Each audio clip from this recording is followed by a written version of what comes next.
It always begins with something ordinary.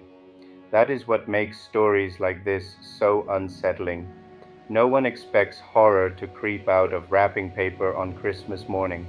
No one imagines that a plastic doll from the shelves of a Houston toy store could become the center of a mystery that would make headlines years later. But that is exactly what happened when, in 2013, a little girl in Texas received the most popular toy of that holiday season, a Disney Frozen Elsa doll. At first, it was just a child's delight. The doll was the kind every parent had seen advertised 100 times, the one every little girl wanted that year. Press a button on her necklace, and she would speak familiar phrases from the film. Hold her longer, and she would launch into Let It Go, the anthem of an entire generation of children. She was bright, cheerful, and magical in a way that seemed to capture the spirit of the movie. For a while, Elsa was just that, harmless, adored, played with until bedtime, and hugged through the night. But as the years passed, something began to change. Around 2015, 2 years after the doll arrived, the Madonia family noticed odd behavior. Elsa, who had always sung and spoken in English, suddenly began alternating between English and Spanish. Sometimes she would switch mid-sentence. Other times she would start speaking Spanish exclusively, even when no one had touched her. The doll had no language switch. There was no button to press that explained the change. At first, the family laughed it off. Toys glitch, they told themselves. Electronics are imperfect. Perhaps moisture had gotten inside, or a contact was loose. It was a nuisance, not a nightmare. But what unsettled them most was that it didn't happen once or twice, it became consistent. Elsa seemed to choose when to be English and when to be Spanish, and it often happened when the switch was turned off. The batteries, curiously, had never been replaced. 6 years of operation, still strong, still running. It was strange, but not yet alarming. Then things escalated. By late 2019, the Madonia family had grown weary of the doll. It no longer brought joy. Instead, it sparked unease. The children had stopped playing with it. Emily Madonia, the mother, described it later as just bizarre. So, in December, as Christmas decorations went up again, the family decided Elsa had overstayed her welcome. They threw her in the trash. It felt final, or so they thought. Weeks later, Emily lifted the lid of a wooden bench in the living room and froze. Inside was the Elsa doll staring back with her wide blue eyes. The children swore they had not taken her out of the garbage. Emily believed them. To retrieve the doll, they would have had to dig through outdoor bins, something none of them would have done. The family began to feel a prickling suspicion that something was not right. Things only grew stranger. After her return, Elsa stopped speaking English at all. She responded only in Spanish now, her once familiar phrases transformed into something unfamiliar and chilling. Determined, the Madonias tried again. This time they double-bagged the doll in thick plastic, weighed the bags down, and placed her deep in the trash can beneath piles of garbage. They set the bin out on collection day, watched the truck haul it away, and let out a breath of relief. Finally, it was over. Or so they thought again. The family left town soon after, but when they returned from their trip, Elsa was back, this time in the backyard, waiting. The feeling of violation was sharp. Elsa was not just refusing to be discarded, she was finding her way back. At this point, the Madonias were unnerved. How could this be happening?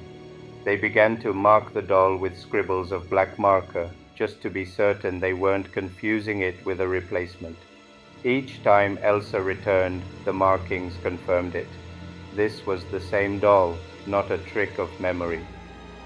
Emily shared updates with friends and family on Facebook. The posts drew reactions ranging from disbelief to horror.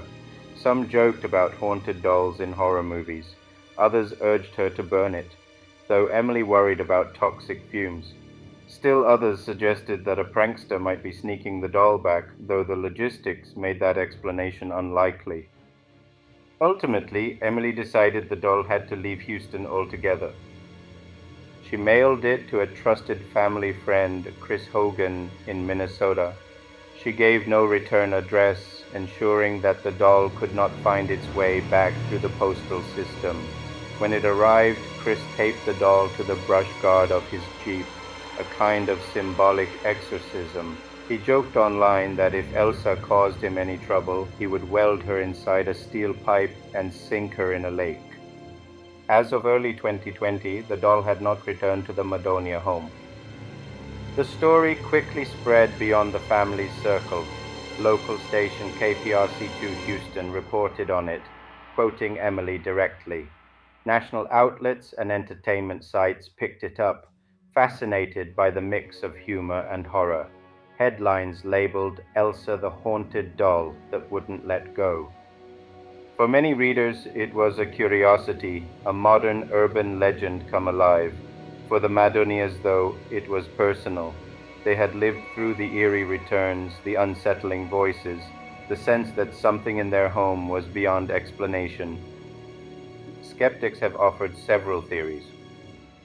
Some suggest a neighbor or prankster retrieved the doll from the trash and secretly returned it.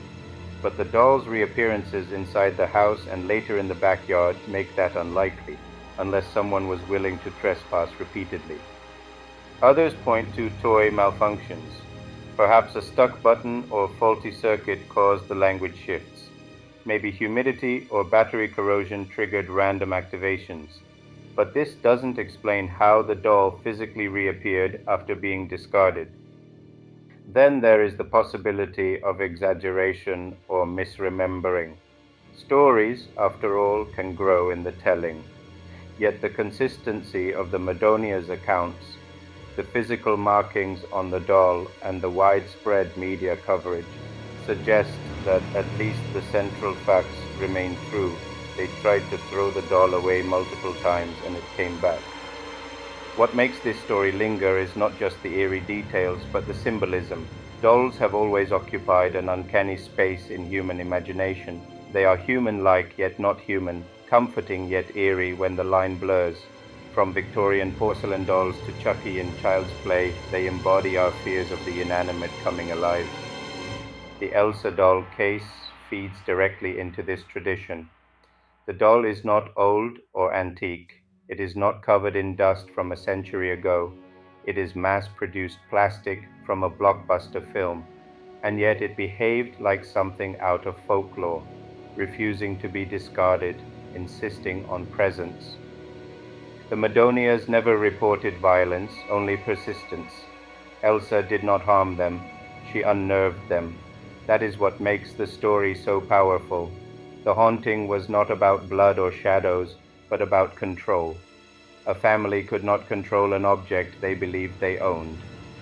For Emily Madonia, the ordeal was more than a quirky anecdote. It was a reminder that not everything can be neatly explained. In interviews, she has stressed that she is rational, not superstitious, yet she cannot deny what happened. The doll is now far away, in another state, strapped to the front of a truck. Perhaps it will remain there, fading into weather and memory, or perhaps someday it will turn up again with its painted smile and Spanish songs. For now, the Madonias have peace.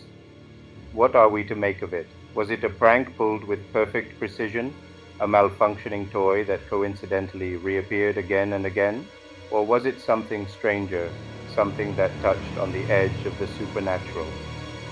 No answer fully satisfies. Perhaps that is why the story resonates so strongly.